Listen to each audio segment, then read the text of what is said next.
Donc, on commence par créer, on a pris le même projet de la dernière fois, c'est juste on va ajouter un autre service. Donc, on crée le package service avec la classe OTL service. Ça, c'est où on va définir nos services d'authentification. Service d'authentification, c'est-à-dire c'est la partie euh, pour connecter sur notre base de données. Mais tout d'abord, pour connecter sur notre base de données, il faut qu'on ajoute notre driver au niveau de POM XML. Donc, il faut qu'on ajoute ici la partie JDBC. Ok, donc il faut qu'on ajoute cette partie-là. Tac.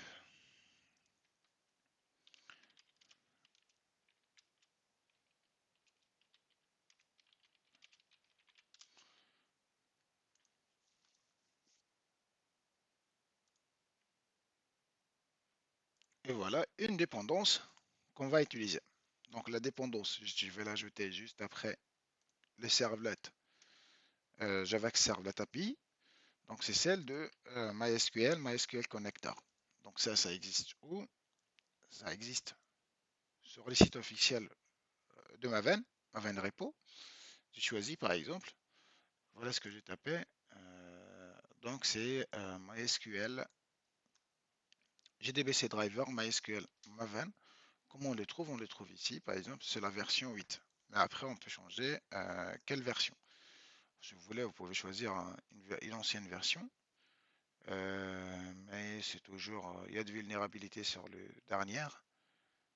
C'est pour ça que j'ai choisi une nouvelle. J'ai choisi le 8.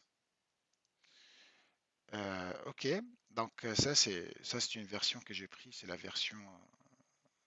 version 8, 8.32, et on va voir qu'est-ce qu'on peut faire avec cette dépendance. الاخر باش نشوفوا شنو هي نجمو نعملوا بهالديبوندونس. اول حاجه باش نعملوا authenticate méthode qui s'appelle باش نعملوا méthode public static authenticate. Par exemple, elle va retourner un objet qui s'appelle user. Elle va retourner un objet user. Est-ce que l'objet user existe au niveau de la base de données? Oui ou non. Et elle va nous retourner un objet de type user. S'il existe, s'il n'existe pas, elle va retourner un nul. Ou, si vous voulez, on peut créer plus que ça.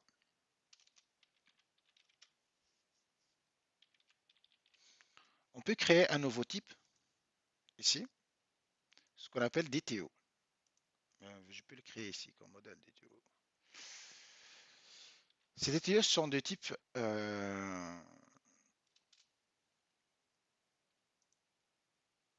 ou c'est pas grave. Je vais nommer Authenticated User.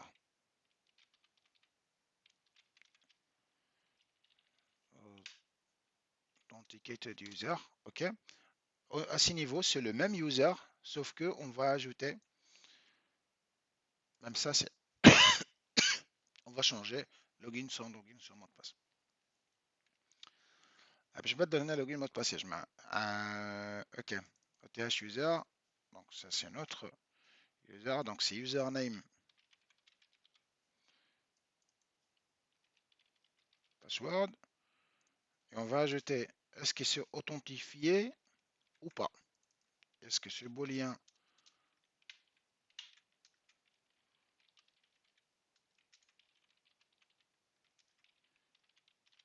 is logged in.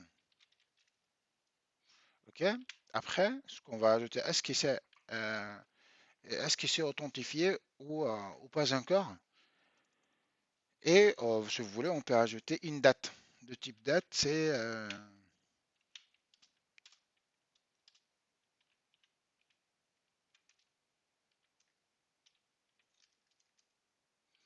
logged at. Donc ça, c'est les méthodes, ça c'est la liste des propriétés qu'on peut utiliser. Donc si vous voulez, après, il y a d'autres façons, mais nous, c'est juste, on va créer un exemple de test. Ok.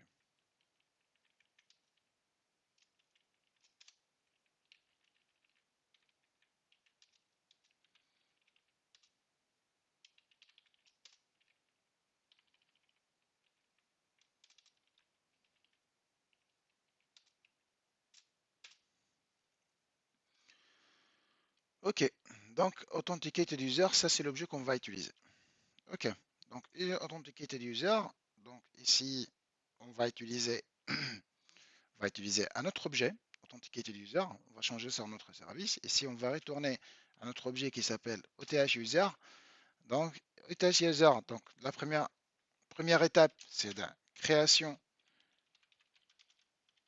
d'une connexion avec la BDD. Donc, ou plutôt c'est avant, c'est chargement de driver ou du pilote. On tape class.forName. Class.forName, on mentionne ici, c'est com.mysql,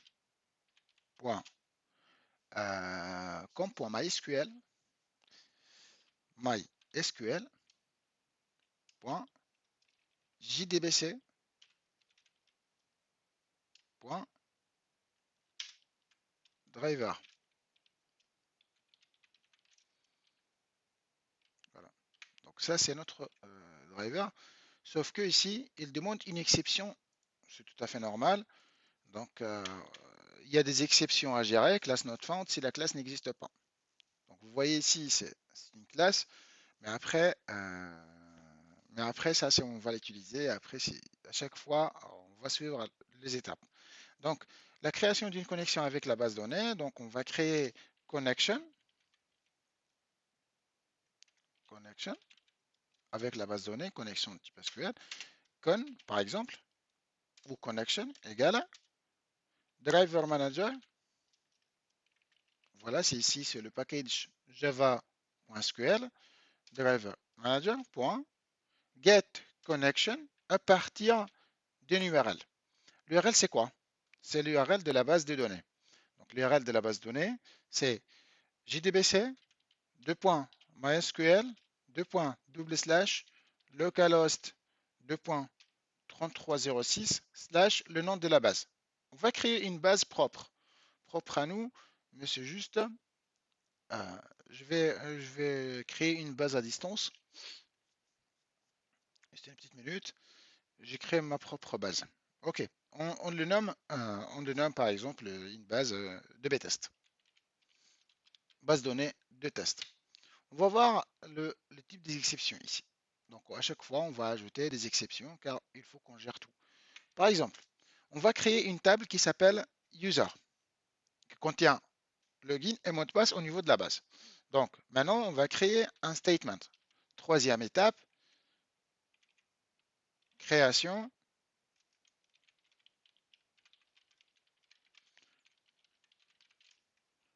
d'un statement. OK? stmt,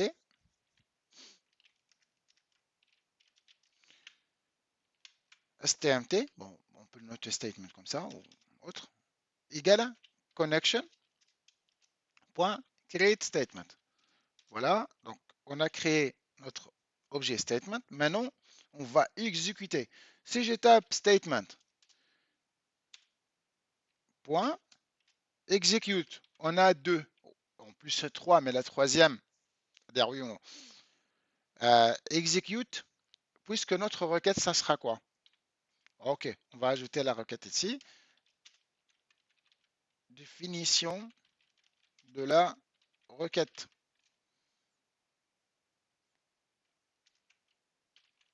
Ok. String, select, par exemple. Users query, par exemple, égale select étoile from user. Ah, donc, on va afficher tout, c'est pas trop grave. Ok. Donc ça, c'est notre requête. Donc, puisque ça, c'est une requête select, donc il faut ici que j'utilise execute query. Execute query. Et voilà, je mets à l'intérieur. Notre requête select. C'est comme si j'ai mis comme ça. J'ai mis le requête à l'intérieur comme ça. C'est la même chose. C'est la même chose. Sauf que juste, je l'ai défini quelque part ailleurs pour que je puisse l'utiliser, car après, je vais définir toute le requête dans une autre classe constante. Je vais le déclarer comme constante. Donc ici, qu'est-ce qu'elle va nous retourner? Elle va nous retourner un result set. Result set, je vais noter result set, result users, par exemple, égale query. Point. Maintenant, pour parcourir cette liste-là, donc normalement, on aura une liste de plusieurs éléments. Donc ici, mais ça c'est pour l'authentification, authenticate.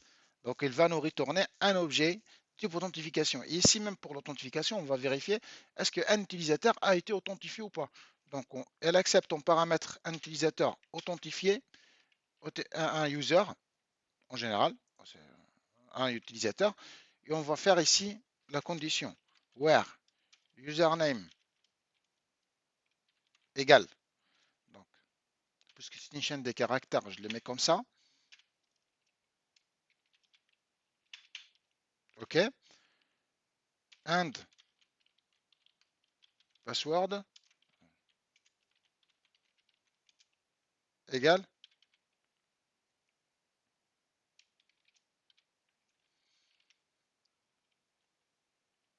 user.getPassword ici.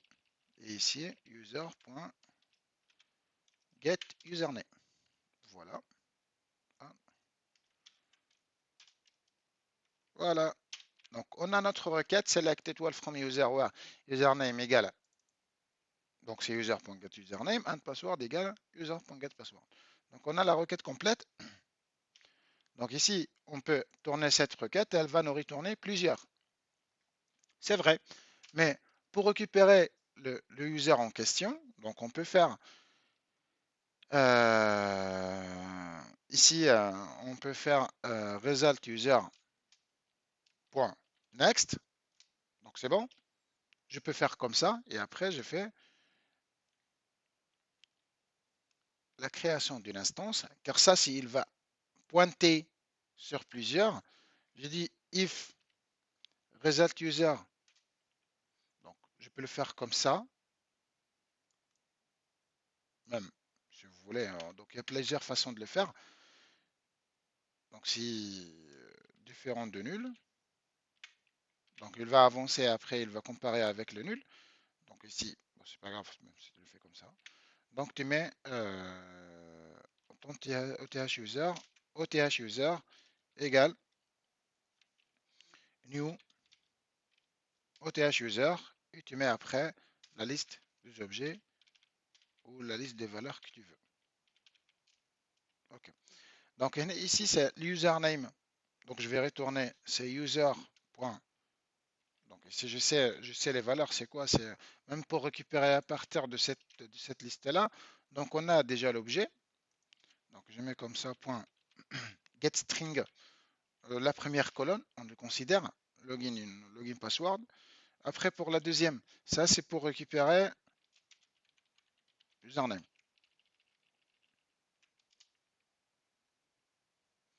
Ok. Après pour le mot de passe, je sais pas pourquoi il n'a pas aimé ça. Ok, pas de souci. Pour le mot de passe, c'est pareil, mais on va retourner des étoiles pour que l'utilisateur ne sait pas c'est quoi le mot de passe. Donc les services ici, ils chiffrent tout. Ou je retourne là et c'est bon, je passe. Ici, login at, si je ne me trompe pas. Tac, tac, tac, j'ai oublié, c'est quoi? Ok. Ensuite, boolean, ensuite date. Ok. Boolean et date. Donc ici, c'est new date. Euh, New date. Ici, je retourne un boolean.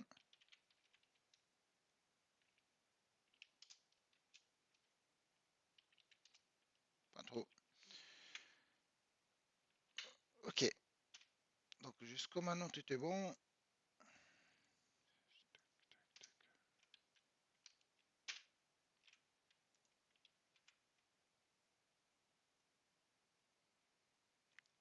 Expected. String, ok. Juste que je me rappelle. Non.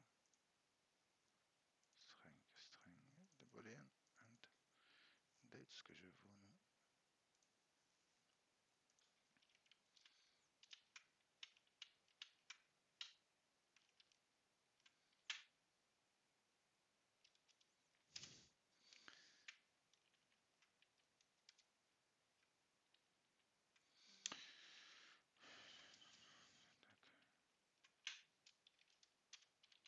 Ça, c'est l'username. Ça, c'est le password.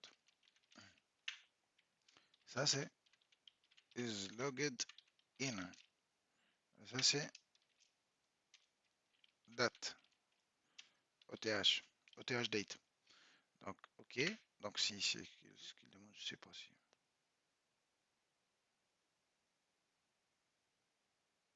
Je pense qu'il y a un souci sur la date. Date fait partie de quel.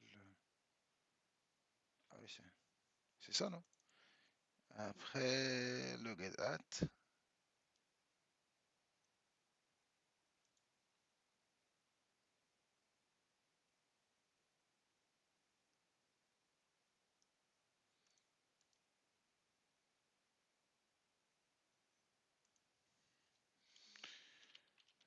Local time.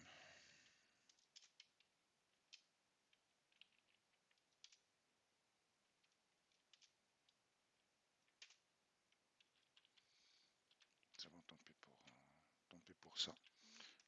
Avec Java 19, ils ont changé la stratégie. Donc, il n'y a pas de new date sans paramètre. Vous voyez ici, soit date, soit non. Donc, on n'a plus la main. Attends, je vais changer un peu sur mon PC. Tac.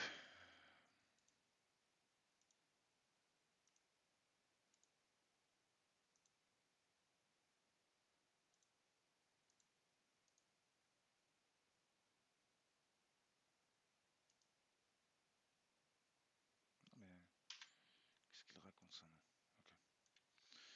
Tant pis, je vais le mettre nul. Il n'y a pas une date. Ok.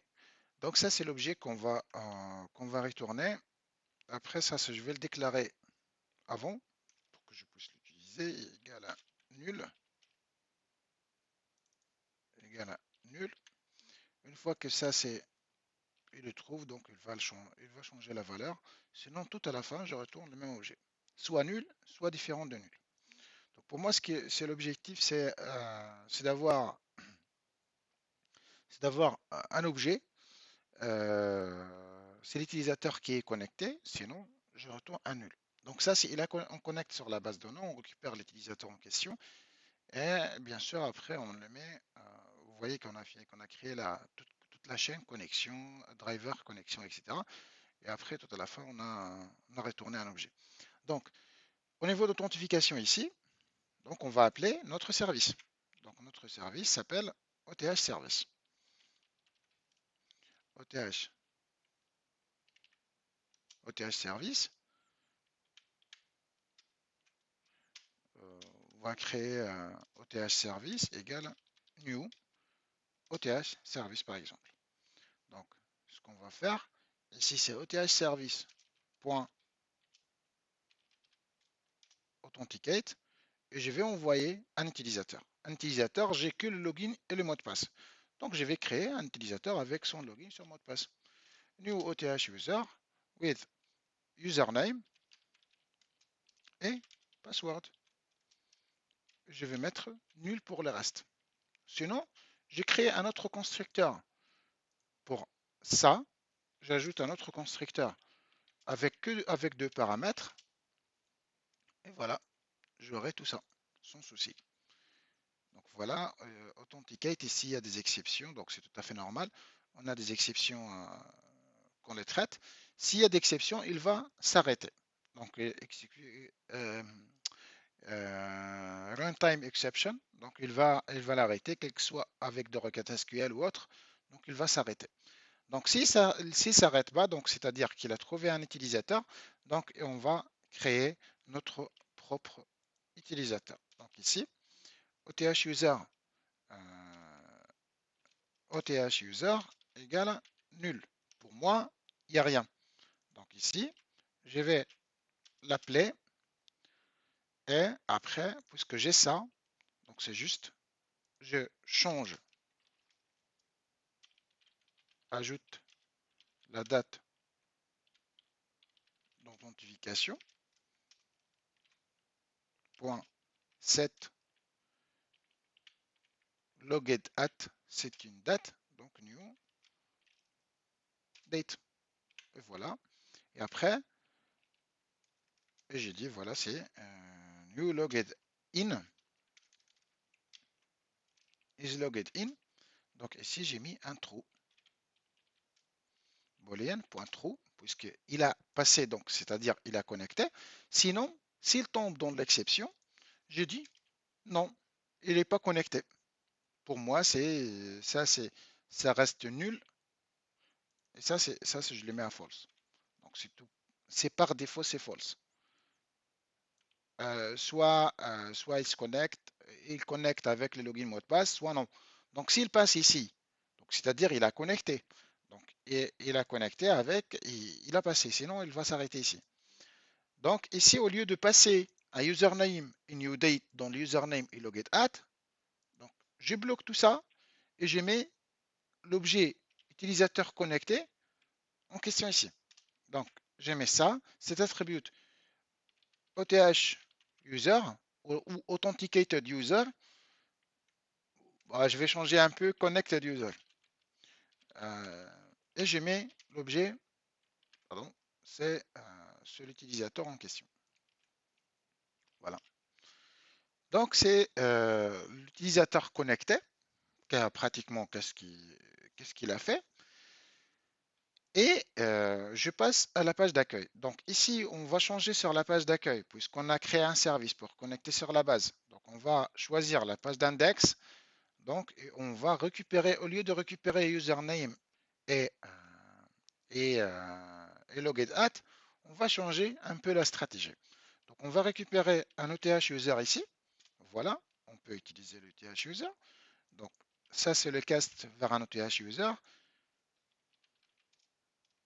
Et on va le changer connected user.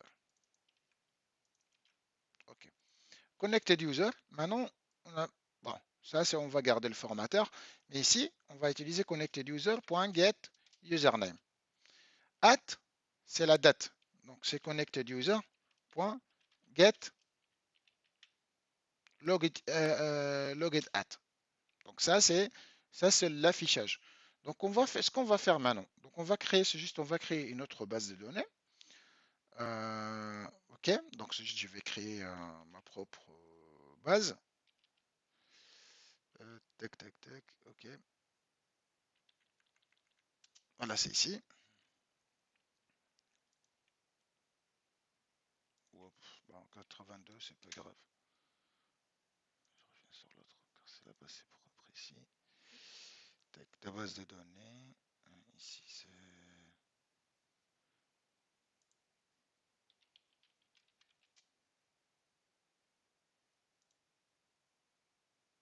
OK. J'attends que le WAMP server se lance.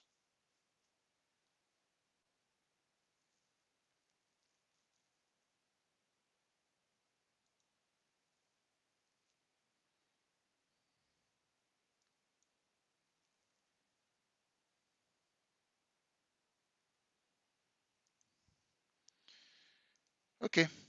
Donc maintenant, on prend notre base de données puisqu'on a la base déjà. OK. MySQL et ensuite administration maintenant. PHP MyAdmin et PHP MyAdmin. Et voilà. Route, si je ne me trompe pas. Il n'y a rien ici. OK. On va créer notre propre base de données. C'est notre propre base de données. S'appelle DB, DBTest pour la date de 09 04 23. OK. OK. Donc ça, c'est notre base de données. Tout est bon. On le configure au niveau au niveau de notre projet, car on ne l'a pas mis avec la bonne config. Donc ici, la connexion ici avec cette base-là. Donc c'est les 2B tests 09 04 23. Après ça, c'est bon. Donc je passe sur la prochaine. Donc c'est quoi d'autre? La création de la table. Donc il faut qu'on crée notre table. Donc la table qu'on va créer, c'est ici. Donc la table s'appelle user. Si je ne me trompe pas, c'est la table user. C'est ça. Il contient 4 colonnes. C'est login. C'est username. C'est varchar. OK. Ce sera un clé primaire de taille 50 maximum. On va le mettre en tant qu'un clé primaire. OK. Execute.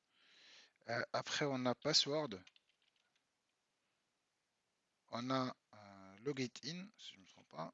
On a une autre colonne qui s'appelle. Bon, après, même avec le username password suffisant, hein. C'est pas un souci. On peut ajouter un email. Juste ici, c'est 150 par exemple. 50. 50 pour l'email ne dépasse pas le 50 caractères. Et même ici, on dit 50 caractères et c'est bon, ça résout tous les problèmes. OK. Donc ici, on a créé ça, c'est en tant qu'un clé primaire. Le username, c'est un clé primaire. Sinon, si vous voulez, on peut ajouter une autre colonne, c'est l'ID. Mais pour moi, je vois, c'est soit les mails. Le mail, c'est la clé primaire qu'on peut le faire ici. C'est ce que je vois. Taille 50, max. OK. Donc ici, ce que je vais faire, c'est que je vais sauvegarder, je vais enregistrer ma table. Et du coup, voilà, j'ai la table, le mail, c'est la clé primaire, username et password. Donc je vais insérer dans cette table-là. Le username, c'est un test. Ici, c'est test aussi. Et le mail, c'est test@test.com, par exemple, ou à test.test.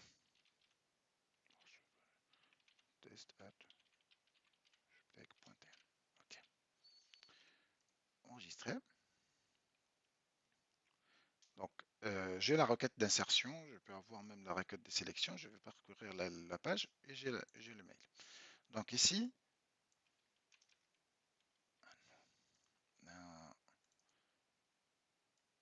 voilà.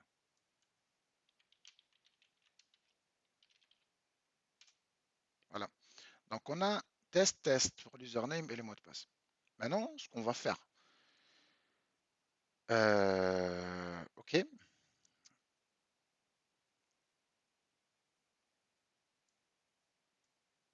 Donc, tout est bon ici, mais il reste un petit truc. Lequel? On a zappé un petit truc. Euh, C'était quoi?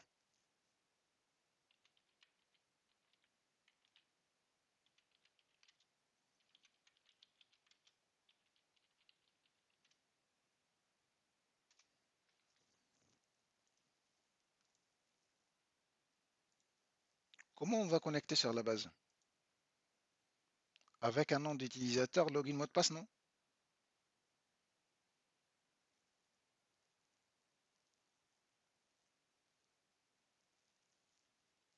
C'est ça, non? Mais où est le login ni le mot de passe? Donc on n'a pas spécifié ni login ni mot de passe. Donc il faut que je mentionne le login et le mot de passe. Mais c'est où? Comment je vais le modifier? Donc c'est vrai qu'on utilise le username, qu'on utilise un URL spécifique ici, c'est gdbcd.mysql, localhost, etc. Mais on peut ajouter le username et le mot de passe où on veut. Donc c'est à la fin, c'est l'username et mot de passe. C'est ici. Mais juste, normalement c'est ça, pour ne pas dire de bêtises. Donc je l'enlève ici.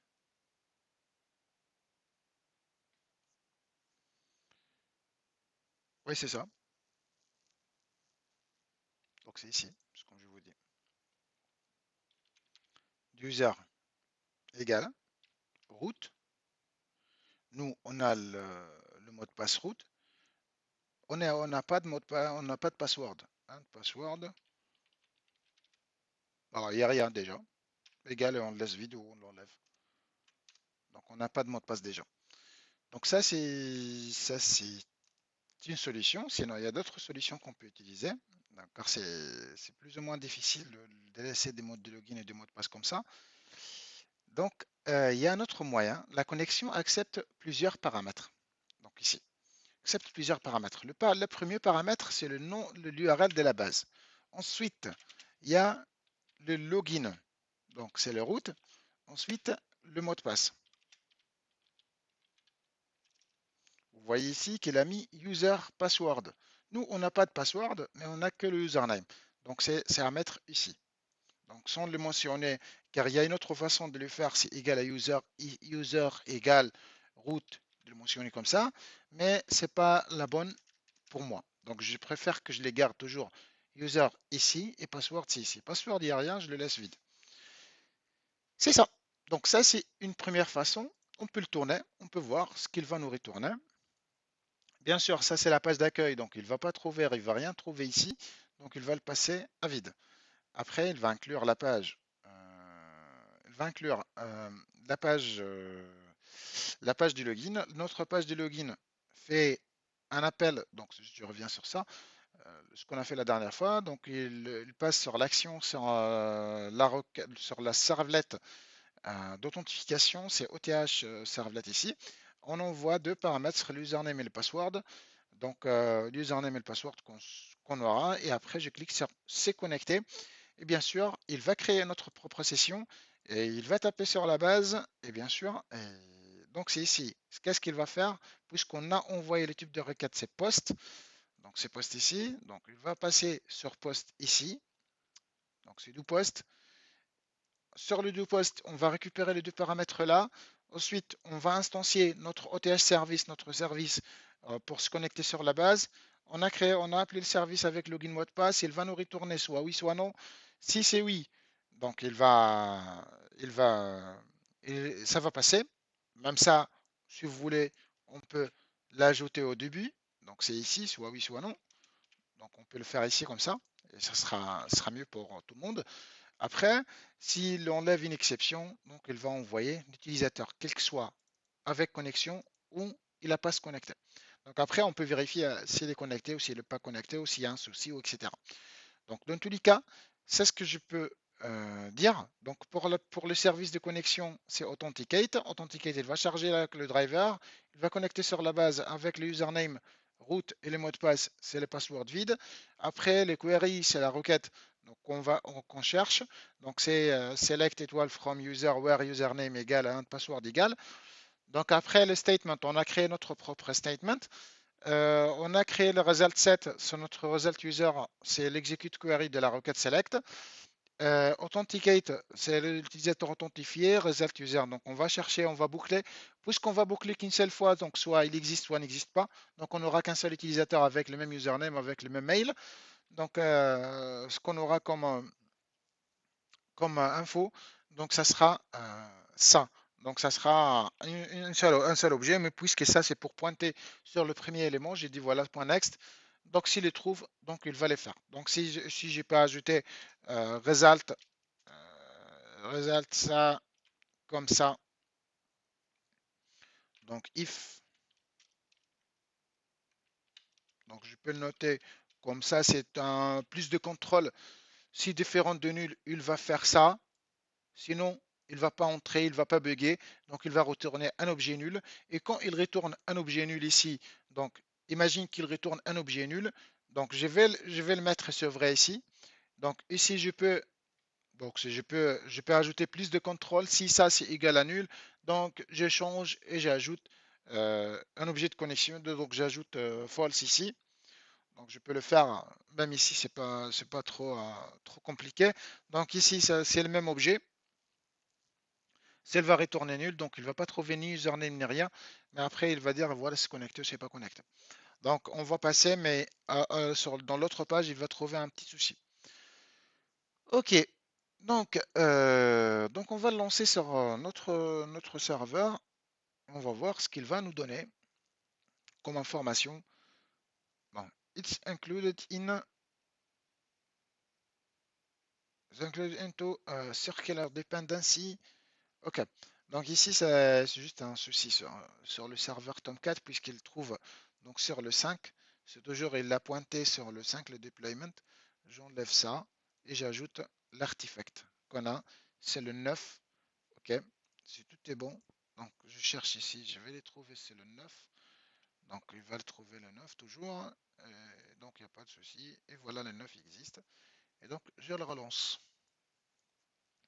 Alors, donc ici, ce qu'il va faire, normalement ça va passer, sans souci, mais on va voir ensemble. Qu'est-ce qui passe? Toujours le même problème.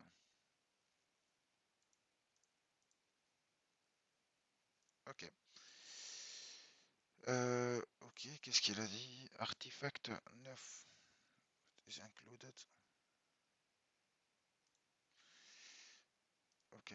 On va vérifier un peu la config. La config du projet, car pour moi je l'ai cloné, c'est pour ça il y a un petit souci sur ça. Sinon pour vous, normalement vous n'aurez pas, puisque vous ne clonez pas, mais pour moi j'ai eu le clone ici. C'est pour ça que j'ai un petit souci. Sinon pour vous, non. Vous n'avez pas de- Vous n'aurez pas de souci, je pense. C'est juste moi qui...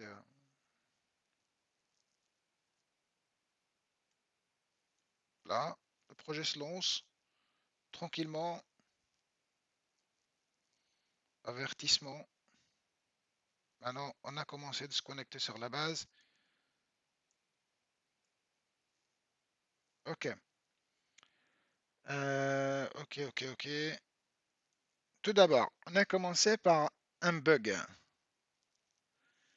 Il a dit que voilà, euh, il a tombé de premier coup. Pourquoi? Car si, même si c'est cet objet-là, donc il ne le connaît pas, et bien sûr, ce qu'il a dit, c'est null pointer exception, c'est comme si c'est un objet nul. Ok, donc ça, c'est à corriger. Donc c'est juste, on va suivre les étapes. Sinon, je le corrige tout seul, mais l'objectif, c'est de savoir est-ce que vous connaissez ça, et après, vous avancez avec le truc. Le problème, c'est quoi? C'est que il a connecté sur la base. On peut vérifier ici qu'elle a connecté sur la base. Ok, donc c'est tac. Work Apache successful deployed host config. Bon, il a connecté sans souci. Voilà. Caused by null pointer exception. Connected user. Donc c'est le problème, c'est à ce niveau-là. C'est l'objet connected user qui contient, qui a posé problème. Connected user, car c'est un objet qu'il récupère ici. Mais c'est pas trop grave, on peut faire un try catch et retourner ces exceptions. Oui, c'est tout à fait normal. Ok, donc on commence par ça. On revient sur ce qu'on a ici. Ok. OTH user, tout ça, c'est on peut l'enlever. Ok. Donc, ici, c'est le get attribute. On peut faire try, catch, mais le problème, c'est au niveau d'affichage ici. Point get username. Donc, il faut que j'ai dit si ça a différent de nul, donc je fais un get username. Sinon, je ne le fais pas. Donc, c'est pour ça, il a posé des problèmes. Donc, ici, il y a deux façons. Soit j'ai dit comme ça, différent de nul. Pourquoi ça, il a posé problème? Car c'est l'objet connected user égale à nul, et après, quand il accède, il ne trouve rien. Donc c'est tout à fait normal qu'il pose problème. Nil pointer exception, c'est une exception pour dire voilà, non, il y a un souci. Il y a un souci, l'objet est nul, donc on ne peut pas se connecter. Donc ici, ce que je peux faire, tout simplement, donc au lieu de faire tout ça, bah, ok, donc je laisse comme ça, mais j'ajoute une petite condition ici, et on a vu ensemble comment on ajoute une condition. Donc j'ai dit if connected user différent de nul. Voilà, différent de nul. J'ouvre le parenthèse. Juste après, donc ici, c'est juste après, je termine le if. Donc, je ferme le if. Et voilà, comme ça, il va pas afficher l'utilisateur le problème encore une fois. Donc, le problème utilisateur ne sera plus le cas. Car pourquoi? On a contrôlé ce que l'utilisateur est différent de nul. Donc, l'utilisateur existe. S'il existe, on va afficher les informations de l'utilisateur. Pour lui, il n'y a pas de souci sur la récupération, mais le problème, c'est au niveau de lecture à partir de l'utilisateur en question. Alors, voilà. Donc voilà, vous voyez qu'il a marché sans souci. Donc il n'y a pas de souci, sauf que la première fois, le problème, c'était au niveau de récupération ici. Donc il a récupération. Quand il a essayé de récupérer les informations d'un utilisateur, il a tombé. Pourquoi? Car c'est l'username, c'est un objet qui n'existe pas à l'intérieur. Donc c'est une propriété qui n'existe pas, c'est nul. Euh, Même si l'objet connected user, c'est nul. Donc c'est tout à fait normal. Maintenant, si je fais un refresh, il va refaire un refresh, il va charger. Maintenant, je vais taper test et test. Je vais voir. Donc, connecté, qu'est-ce qu'il a fait? Il n'a rien fait, mais on va vérifier pourquoi il n'a pas réagi, il n'a pas affiché un truc. Qu'est-ce qui se passe sur la base? Donc, il y a pas de problème sur le log. Donc, il n'y a pas de problème sur le serveur, mais on peut vérifier. Donc, qu'est-ce qu'il a fait pratiquement? Ok, ok, c'est terminé. Déploiement, ça c'est bon. Ok,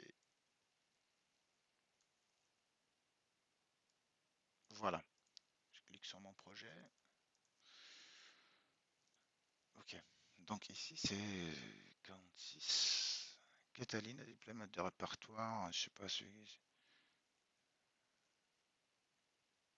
Ok, donc ici, on va relancer pour savoir ce qui se passe derrière. Car ici, il trouve l'objet toujours nul. Donc s'il trouve nul, donc il ne va pas l'afficher. Euh,